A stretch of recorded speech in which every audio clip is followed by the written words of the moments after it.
नमस्कार दोस्तों, study IQCS में आप सभी का बहुत बहुत स्वागत है। आज हम 6 जून से रिलेटेड जितनी भी इम्पोर्टेंट न्यूज़ें बन सकती हैं, हम उन सभी न्यूज़ों को कवर करेंगे। तो चलिए वीडियो को शुरू करते हैं। हमारा आज का पहला प्रश्न है, विश्व पर्यावरण दिवस कब मनाया जाता है? तो प्रतिवर्ष 5 जून को पर्यावरण संरक्षण को बढ़ावा देने के लिए विश्व पर्यावरण दिवस मनाया जाता है, यानी कि इस प्रश्न का डी ऑप्शन सही है। तो प्रतिवर्ष संयुक्त राष्ट्र संघ के द्वारा जो बढ़ते हुए वन कटाव हैं इनको रोकने के लिए और वनों का प्रकृति के महत्व में कितना योगदान है इसके बारे में जागरूकता फैलाने के लिए 5 जून को विश्व पर्यावरण दिवस मनाया जाता है। बदलते मौसम, परिवेश और प्राकृतिक आपदाएं जैसे जंगलों में आग लगना और ग्लोबल वार्मिंग जैसी बहुत सारी समस्याएं जंगल के कटाव के कारण उत्पन्न होती हैं। इसीलिए अधिक से अधिक पेड़ों को लगाकर और पर्यावरण को सुरक्षित रखकर हम अपना भविष्य सुरक्षित कर सकते हैं। इसी उद्देश्य से 5 जून को विश्व पर्यावरण दिवस मनाते हैं। अब जून के इम्पोर्टेंट डे की बात आई है तो सबसे पहले जून में पहला इम्पोर्टेंट डे मनाया गया था 1 जून को। कौन सा? विश्व दुग्ध दिवस। इसके बाद में 2 जून को तेलंगाना राज्य का स्थापना दिवस मनाया गया था। फिर 3 जून को साइकिल दिवस मनाया गया था और आज 5 जून को विश्व पर्यावरण दिवस मनाया गया है। हमारा अगला प्रश्न है, WTO में भारत के अगले राजदूत के रूप में किसे नियुक्त किया गया है? तो WTO यानी कि वर्ल्ड ट्रेड ऑर्गेनाइजेशन, यानी कि विश्व व्यापार संगठन, इसमें भारत के अगले राजदूत कौन बन गए हैं? तो अभी जो ब्रजेंद्र नवनीत जी हैं, ब्रजेंद्र नवनीत जी, ये WTO में भारत के अगले राजदूत बन गए हैं, यानी इस प्रश्न का बी ऑप्शन सही है। तो अभी इन्हें जो व्यापार संगठन है इसका जो विश्व व्यापार संगठन का मुख्यालय कहाँ पर है? जेनेवा में, और इसकी स्थापना हुई थी 1995 में। और अभी वर्तमान में भारत के अगले राजदूत कौन बन गए हैं यहाँ के? ब्रजेंद्र नवनीत जी। साथ में अभी कुछ और राजदूत नियुक्त हुए थे, 4 देशों में राजदूत और उच्चायुक्त नियुक्त हुए थे, जिनमें से एक थे सुशील कुमार सिंघल और एक थे रवीश कुमार। तो सुशील कुमार जो थे वो थे पापुआ न्यू गिनी में, ठीक है, पापुआ न्यू गिनी में भारत के उच्चायुक्त, और रवीश कुमार थे फिनलैंड में भारत के राजदूत। ठीक है, ये तो थे राजदूत, राष्ट्रीय राजदूत। सुशील कुमार सिंघल थे उच्चायुक्त, हाई कमीशन। ठीक है, हाई कमीशन और राजदूत इनके बारे में पहले ही बता चुका हूँ। जो देश ब्रिटेन के कब्जे में कभी रहे हैं, यानी कि कॉमनवेल्थ देश कहलाते हैं वो, तो कॉमनवेल्थ देशों में उच्चायुक्त नियुक्त किए जाते हैं और बाकी के बचे देशों में राजदूत नियुक्त किए जाते हैं। तो पापुआ न्यू गिनी कॉमनवेल्थ का नेशन है, इसलिए यहाँ पर उच्चायुक्त नियुक्त किए जाते हैं। और कौन है पापुआ न्यू गिनी का उच्चायुक्त? तो सुशील कुमार सिंघल। अब सिंघल से एक और सिंघल याद आना चाहिए, एक और अभी सिंघल नियुक्त हुए थे, आप लोग बताइए। अभी 31 या 1 तारीख को अरुण सिंघल नियुक्त हुए थे, किस पद पे?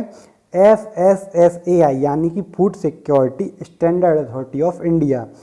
तो अब मैंने आपको फूड से बताया था कि खाने से संबंधित जो संगठन है FSSAI, तो खाना खाना हमेशा आदमी सिंगल पसंद करता है, तो सिंगल से सिंगल याद करवाया था। अरुण सिंघल थे FSSAI के अध्यक्ष, और जो सुशील कुमार सिंघल हैं ये हैं अपने पापुआ न्यू गिनी के उच्चायुक्त। और 2 और उच्चायुक्त नियुक्त हुए थे, एक तो थे ब्रिटेन के उच्चायुक्त जो बने थे कौन? गायत्री कुमार, और एक थे कौन? कुवैत के राजदूत नियुक्त हुए थे, वो कौन थे? जज करके थे, मैंने आपको बताया था पुराने ज़माने में जज बेत की सज़ा सुनाते थे। तो सिवी जॉर्ज जो कुवैत है इसके राजदूत बने हैं। तो चलिए हम अगले प्रश्न पर, जो विश्व बैंक के ED के नए वरिष्ठ सलाहकार कौन बन गए हैं? तो अभी मैंने आपको बताया है कि जो विश्व बैंक है, विश्व बैंक के ED है, ED यानी कि एग्जीक्यूटिव डायरेक्टर, यानी कि कार्यकारी निदेशक, इसके नए वरिष्ठ सलाहकार कौन बने हैं? तो जो भारतीय मूल के राजीव टोपनो हैं ये विश्व बैंक के ED के नए वरिष्ठ सलाहकार बन गए हैं। हमारा अगला प्रश्न है, गरीबी रेखा के नीचे के लोगों को फ्री इंटरनेट प्रदान करने वाला भारत का पहला राज्य कौन सा है? तो केरल भारत का पहला राज्य है जिसने इंटरनेट को गरीबी रेखा के नीचे के लोगों के लिए फ्री कर दिया है। तो इस प्रश्न का डी ऑप्शन सही है। तो केरल राज्य के द्वारा गरीबी रेखा के नीचे के लोगों के लिए फ्री इंटरनेट प्रदान किया जाएगा। और जो केरल राज्य है पहला ऐसा राज्य भी है जिसने पिछले साल ही यह घोषणा कर दी थी कि इंटरनेट भी स्वास्थ्य और शिक्षा के समान ही एक अधिकार है, मौलिक अधिकार है लोगों का। तो ये भी शिक्षा और स्वास्थ्य की तरह इंटरनेट भी प्रदान किया जाना चाहिए समस्त नागरिकों को। इसीलिए केरल ने गरीबी रेखा के नीचे के लोगों को फ्री इंटरनेट प्रदान करने की घोषणा की है। केरल की राजधानी है तिरुवनंतपुरम। केरल के वर्तमान में राज्यपाल हैं आरिफ खान जी, वर्तमान में राज्यपाल हैं, और मुख्यमंत्री हैं पिनराई विजयन। हमारा अगला प्रश्न है, सैलरी ट्रैकर मोबाइल ऐप मेरा वेतन किसके द्वारा लॉन्च किया गया है? तो अभी जम्मू कश्मीर की गवर्नमेंट के द्वारा सैलरी ट्रैकर मोबाइल ऐप मेरा वेतन लॉन्च किया गया है। इसके द्वारा सभी सरकारी कर्मचारी और अधिकारी अपनी सैलरी को ट्रैक कर सकते हैं। किस ऐप के द्वारा? एक मोबाइल ऐप है मेरा वेतन। इसे आप प्ले स्टोर से डाउनलोड कर सकते हैं अगर आप जम्मू कश्मीर के नागरिक हैं और जम्मू कश्मीर के कर्मचारी, गवर्नमेंट कर्मचारी या अधिकारी हैं। तो आपको याद रखना है जम्मू कश्मीर के द्वारा इसे लॉन्च किया गया है।